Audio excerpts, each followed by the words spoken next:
Bella raga, ciao a tutti del Comendone Veneziano, ragazzi, un brevissimo video per ringraziare tutti del raduno di sabato, che non avrei mai pensato di avere qualcuno, insomma, cioè sono rimasto abbastanza di merda quando,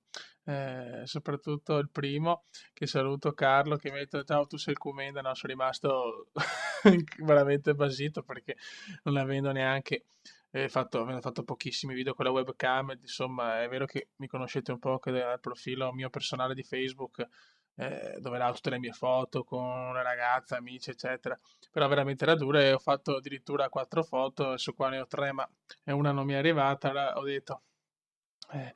visto che sono rimasto, ero veramente, come potete vedere anche dalle immagini, avevo una faccia abbastanza sconvolta, nel senso ero abbastanza imbarazzato perché veramente non me l'aspettavo, infatti ero veramente, non sapevo che cazzo fare, cioè, ho fatto basta vedere i faccioni che ho sulle foto per capire il mio rincoglionimento, puro su uno addirittura dove cazzo sto guardando, non lo so, vabbè, insomma, ecco. E niente, raga, veramente ringrazio queste persone che hanno voluto fare una foto con me, cioè io ripeto, non me lo sarei mai aspettato. E, e niente, la soddisfazione è veramente grandissima, cioè può essere anche mezza persona, ma è veramente una cosa bella che mi ha fatto tanto piacere, quindi volevo ringraziare i ragazzi e vediamo magari, eh, cioè, chiaramente